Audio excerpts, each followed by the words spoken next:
مدینہ کی گرم دوپہریں تھیں۔ حضرت علی علیہ السلام خلافت کے منصب پر فائز تھے، وقت کے امام، علم و عدل کے امام۔ آپ کا لباس سادہ، چہرہ متفکر مگر پرامن۔ ایک دن اچانک انہیں احساس ہوا کہ ان کی ایک ذرا، جو نہ صرف جنگوں میں ان کی حفاظت کرتی تھی بلکہ ان کے لیے ایک قیمتی امانت تھی، غائب ہو چکی ہے۔ آپ نے لوگوں سے دریافت کیا، خدام سے پوچھا، مگر وہ ذرا کہیں نہ ملی۔ چند دن گزرے، آپ شہر کے باہر سے گزر رہے تھے کہ ایک عیسائی شخص کو دیکھا جو وہی ذرا اپنے سامان کے ساتھ لیے جا رہا تھا۔ حضرت علی علیہ السلام رک گئے، نگاہیں اس ذرا پر ٹک گئیں۔ دل میں ایک ہلکا سا دکھ سا جاگا، لیکن چہرے پر سکون کا پردہ چھایا رہا۔ آپ اس شخص کے قریب گئے، نرمی سے پوچھا، یہ ذرا کہاں سے پائی؟ عیسائی نے چونک کر جواب دیا، یہ میری اپنی ہے، میں نے اسے خریدی تھی۔ حضرت علی نے نرمی سے کہا، نہ میں نے اسے فروخت کیا ہے، نہ ہی کسی کو تحفے میں دی، یہ ذرا میری ہے۔ آؤ چلتے ہیں قاضی کے دربار میں۔ دربار عدل میں خلیفہ بطور مدعی، یہ مدینہ کا قاضی شرعی تھا، ایک دیانتدار نڈر قاضی جو خلیفہ وقت کی بھی کوئی رعایت نہ کرتا۔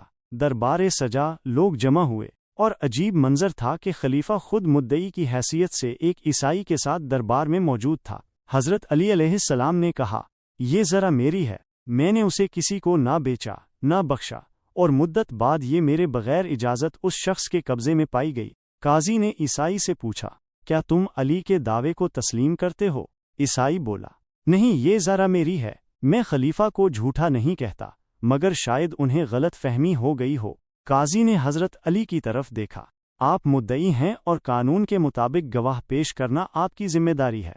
حضرت علی مسکرا کر بولے، چہرے پر معمولی افسردگی کے آثار، قاضی درست فرماتا ہے، گواہ میرے پاس اس وقت کوئی نہیں۔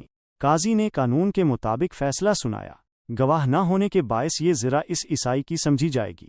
علی خاموشی سے سر جھکائے کھڑے رہے، نہ کوئی احتجاج، نہ طاقت کا استعمال، نہ جلال، نہ رعونت۔ گئے عیسائی وہ ذرا اٹھائے وہاں سے روانہ ہو گیا، مگر دل میں ایک زلزلہ برپا ہو چکا تھا، وہ ہر قدم پر بوجھل ہوتا جا رہا تھا۔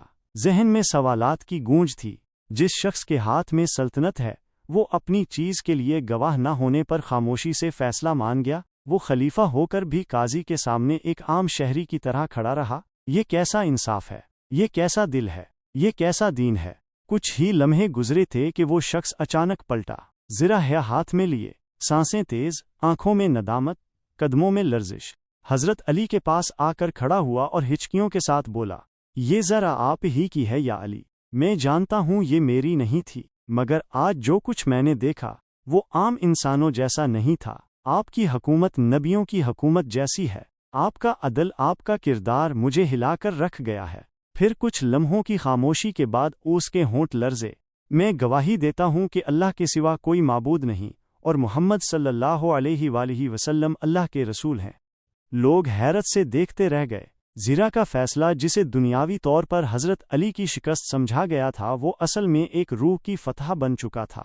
وہ عیسائی ایمان لے آیا، اور تھوڑے ہی دن بعد نہ صرف ایک سچا مسلمان بنا، بلکہ حضرت علی کے ساتھ جنگ نہروان میں ان کے پرچم تلے لڑا۔